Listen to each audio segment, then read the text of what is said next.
Welcome to the Artefacto YouTube channel. Today, we're thrilled to present a masterclass by one of the world's most gifted watercolor artists. Please welcome Pablo Rubén. Well, lavender with a little bit of sepia to make the color a bit gray. So we have this very soft gray, more blue than gray, but anyway, very soft. More water than pigment, 19% water and 10% pigment. Is very transparent, this mix. See, in my palette, I can see the bottom of the palette. And I'm going to fill all the houses. I'm going to add to the same mix, I'm going to add some transparent red oxide and some cadmium red orange. I'm making a warm color. This color is going to be the mother color of everything. Transparent red oxide is very similar to burnt sienna. If you don't have transparent red oxide, the burnt sienna is the same color. Again, this color is going to be very transparent. Very transparent because I will apply more colors on this wash. Not all the time the same color. The brush is Skoda Ultimo. Anyway, I can give you a list of my materials. Well, not all the time the same color. Here is lighter, here is darker. So I'm using more pigment on the right side. Anyway, this is not the final color. It's only to create a mood and to create a mother color. That's the reason I am covering everything. Size 12. This is a Skoda Ultimo brush, size 12. See that the point is always sharp. All the bristles are all the time connected. It's perfect. It's a perfect shape. It's a very cheap brush. It's not expensive. Well, darker colors on the left side and also on the right side, because the light is in the middle. So we have here the sky, and buildings closer to the sky are lighter, and as we are approaching out of the sky, everything should be darker.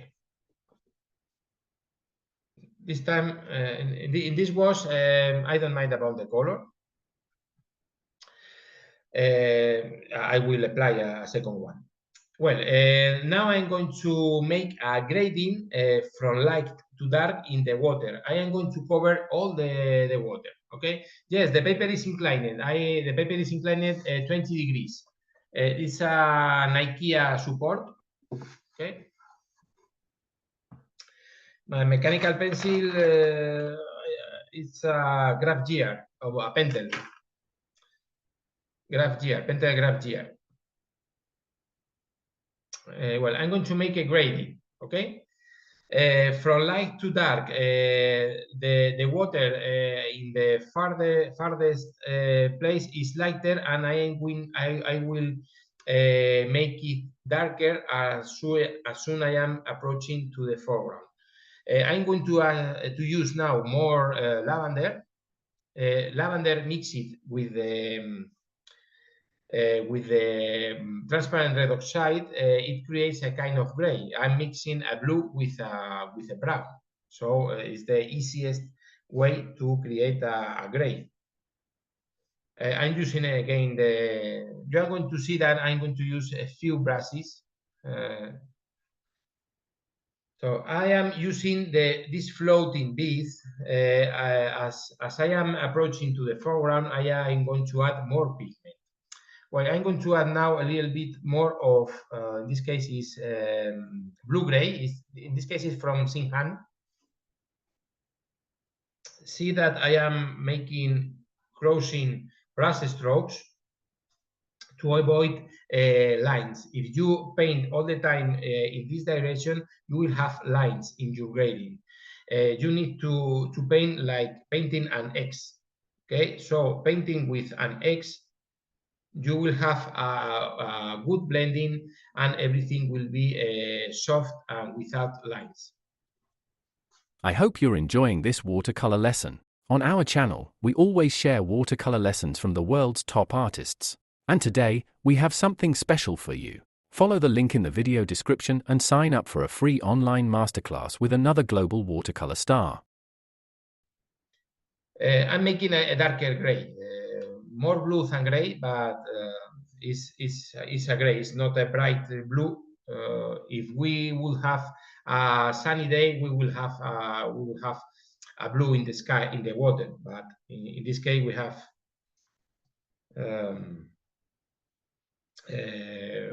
gray colors everywhere. It was my last day in Venice. First 2 days it was sunny, but I rode in the gondola the last day, so even it started to rain when I was finishing my trip in the gondola. Very expensive to ride in the gondola, but amazing experience. I recommend you. Well, darker colors at the foreground. See the grading from light to dark. This is the mother color of the water. We will paint more washes later. See that I am repeating the process because I want that my paper is wet. It's not soaked. Is wet, and then it will be damp. I will work on damp paper.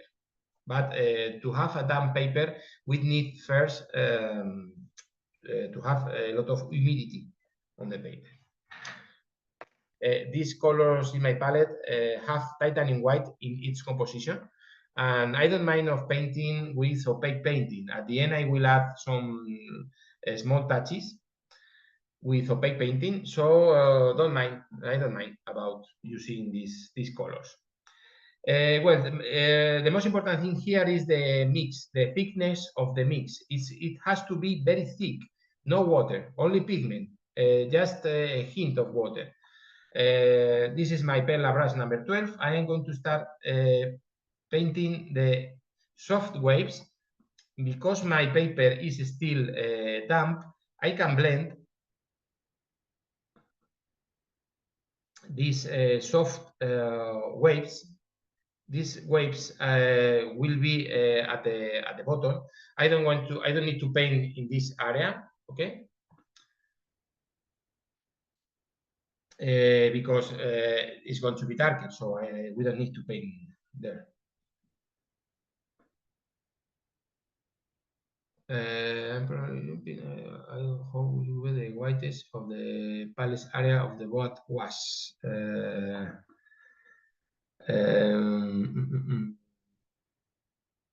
Of the bots. No, I will paint with opaque painting directly. Well, as I am approaching to the foreground, I will dark the color, and I will make the color a bit more green. So I will mix this color with sepia and a little bit of phthalo green. Yes, this pigment is opaque, but if we use this pigment with water, this pigment is transparent. So an opaque pigment is good to paint transparent colors and also opaque colors. I have a lot of opaque colors in my palette.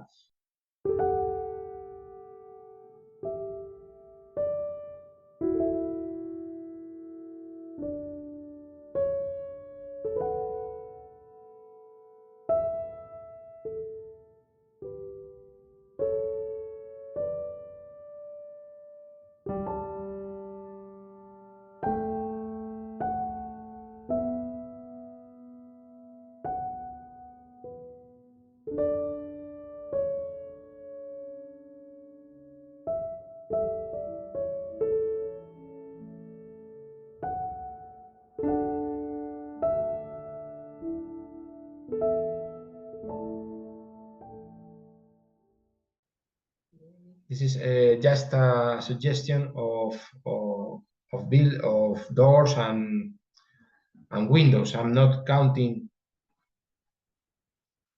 everything that is far away. I can't paint the bridge until everything is dry. So the bridge, the farthest bridge, will be done on dry later.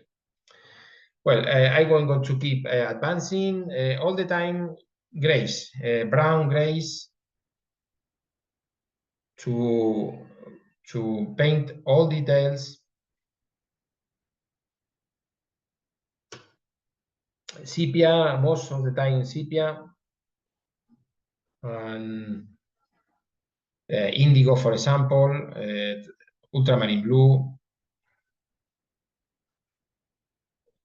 When painting these darks, everything becomes lighter. Anyway, all the leftovers of the palettes are very useful to paint different kind of colors. We have a lot of doors in this area. Maybe there is one house less, but I don't mind. Well, more indigo to paint the I don't know the name of this contraventana. I don't know in English the name of this the panel that covers the window. I don't remember the word.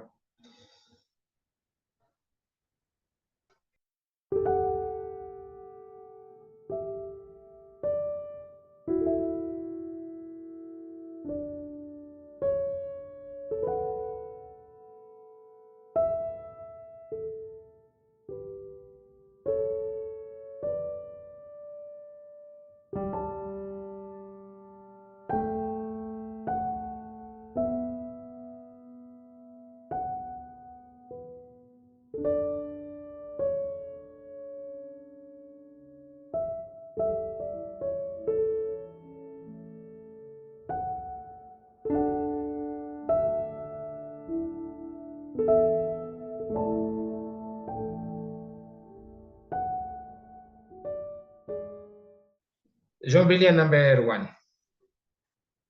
You can find in many brands.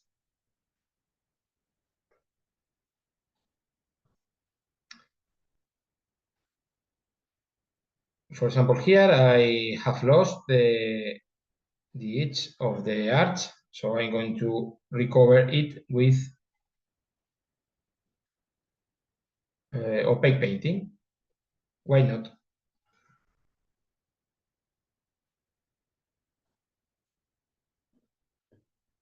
It's not white, it's a warm light.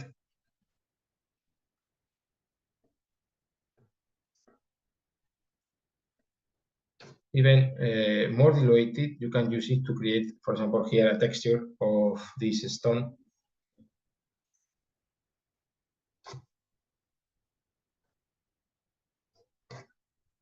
Well, I'm going to do the same. Yes, titanium, buff titanium is more or less the same. You can use buff titanium and it will work. I'm going to do the same with cold colors. I'm using now blue-gray with John Brilliant #1 to create a blue color.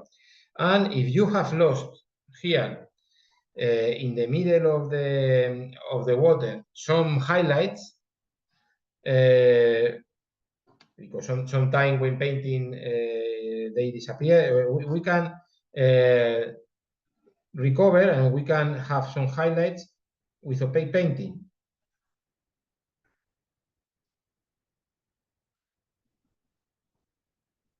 Sometimes it's very difficult to save these small lines while painting.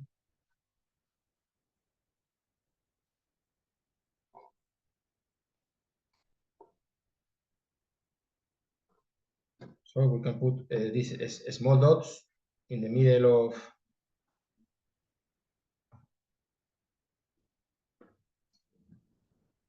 of the big mass of reflection. Even this color can be beautiful to paint some small highlights. The blue is also in the mother color.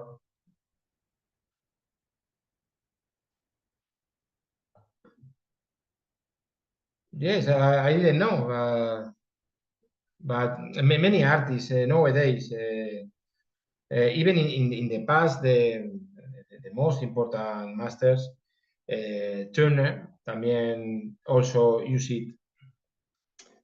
But I know that there are many another artists that don't like this way of painting. But I'm not purist. Well, I'm going to put here some more darks to make the line more straight. I'm going to correct a little bit the reflection.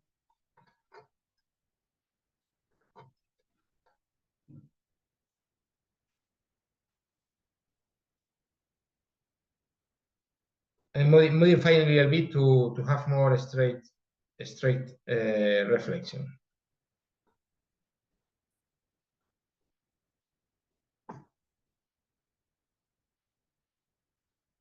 Well, I'm finishing.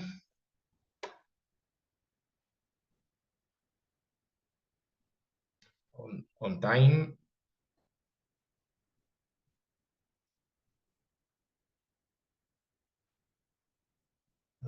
As planned. More darks here. I'm going to put the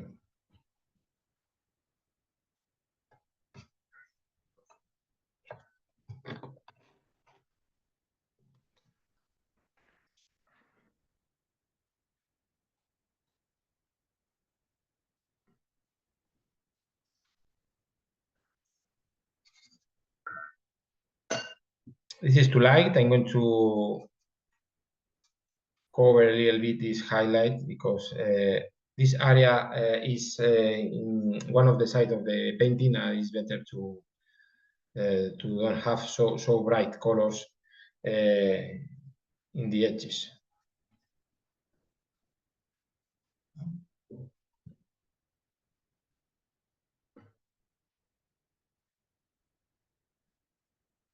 I'm going to close here a little bit.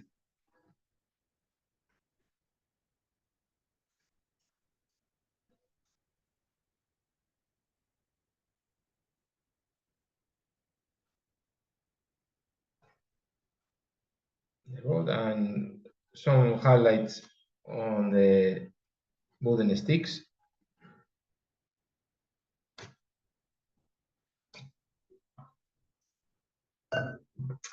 Well, I think is enough.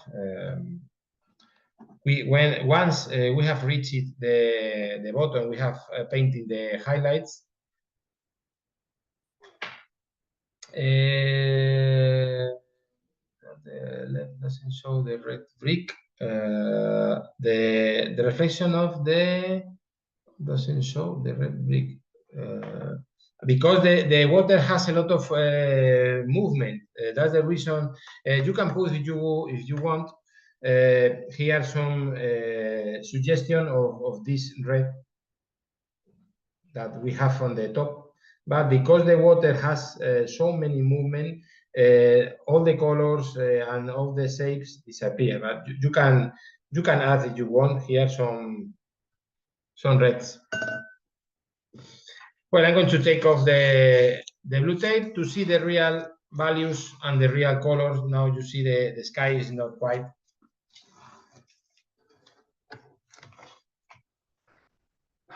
And that's our painting. I haven't counted the houses, but we have the real mood of this scene. We have the movement, the water, reflections, everything that we have in this beautiful view of Venice. So if you have any question, we have time to. This was absolutely fascinating, Pablo. So beautiful and such a clear explanation and such a magical process and so step by step and still a mystery at the same time. Thank you so much for this. We have so many comments in the chat, as you can see. People are Thank you very much. No, people are amazed, of course. So beautiful. Thank you. How do you say to make the water more gray than green? Because my reference picture is not so green. I don't look at the screen when I paint. I have a printed version of the, and it's not so green. And I am looking all the time to my printed version, not to the screen. So maybe in the screen the green is more strong and more green, and on my paper is more gray. That's the only reason. I have taken so many notes because this was so interesting, because you also used different techniques. I've never seen the spatula before, and the spatula and the credit card at the same time. It was so Yes. many tricks, and you made it look so simple. Mariette, Yes. I've seen huge paintings of Pablo and they're magical. Yeah, thank you so much for the wonderful painting and all the explanations. So many explanations. Truly an honor to watch you. Yes, agreed, absolutely. Such Thank you amazing very process much. and so precious to learn. And people will probably need to see this again to be able to paint Yes, along. I will be blessed to work again with you. Wonderful. And we had some questions also in the Yes. in the in the Q&A box. We had a question: why do you use colors that have white in them instead of just adding white to your transparent colors? It's very easy because with thick, because I can use the color with more thickness. Same color, for example, the lavender. If you can use a lavender by mixing a lot of water with ultramarine blue, but if you want to apply thick pigment and very light at the same time, you need this kind of pigments. That's the reason. And also for highlights, if you want to put highlights, you need a pigment that is completely opaque. It's impossible to do that with a transparent color. Because when we mix, we also add water. Is that what you mean? That if we add, for instance, burnt sienna and white, it will be more diluted than if you just have a warm orange. Yes. Yes, and also because of the thickness, when I work on damp paper, I need that my brush is very dry, so it's easier using opaque painting. I use thick pigment and light pigment at the same time. Yes. And then you can take it straight from the palette and onto the Yes, paper instead of having to go da da da da da da, dry yes, out the brush, da da da. yes. I go directly, and I like the effect, and I like the final. Uh, the global feeling of the work. It's true that it's a personal way of working of me. Not all the artists use the same color or the same process as me, but I think it's very helpful. Leslie in the chat now writes something very interesting. Was your paper pre-stretched? It did not buckle at all. That is an interesting question. It's from a blog. It's a artist blog, and it's glued in the sides. That's the reason I don't need to stretch the paper, because it's glued. It's a block. The blue tape was only to make the frame. No, it's not it wasn't supporting anything. Ah, So that is enough for arches cold pressed in that Yes, size. yes, yes, yes. And when you paint bigger, do you need to stretch then? When you paint Yes, double yes, size? Or? yes, it's completely different. When I paint in large formats, I use paper from rolls, and I need to cut the sheet of the roll wet completely and stretch it in a wooden support with staples. Ah, even staples. So not just Yes, the whatever they are called. yes, staple to the wooden canvas. It's like here I have a lot of wooden canvas for big formats for plein air competitions. And we had a question in the chat. Often when we have Artefacto events like this, it is because there is a bigger course. Mariette asks, when is the course starting? Because she wants to learn more from you. And this is actually both for people who want to pre-watch and see what it can look like when you join Artefacto family. And it is also included in the Artefacto family membership. We will talk about that in 2 minutes or something when we have left. Oh, we have actually spent 2 hours together, Pablo. So I'm gonna let you go on with your day. Okay, Thank I'm you going to so keep I'm going to keep painting a big one here. See, this is my studio. Here you can see a 1 meter 50 by 1 meter and finished. So I'm going to keep painting now. Oh, I love to see that. And thank you so much for sharing so much in these 2 hours. It was incredible, an honor to meet you and to watch you work and to teach as well. Thank you very Huge thank much yous. for giving me the chance, and I hope we can meet again in another event. Yes, absolutely, we too. And Okay. everyone who is joining us, just wave Pablo and then we will continue talking. Okay. So we had a question from Mariette. When does Bye the course bye. start? So bye bye, Pablo. Adios. Huge thank yous. Ciao. Merci beaucoup. Au revoir.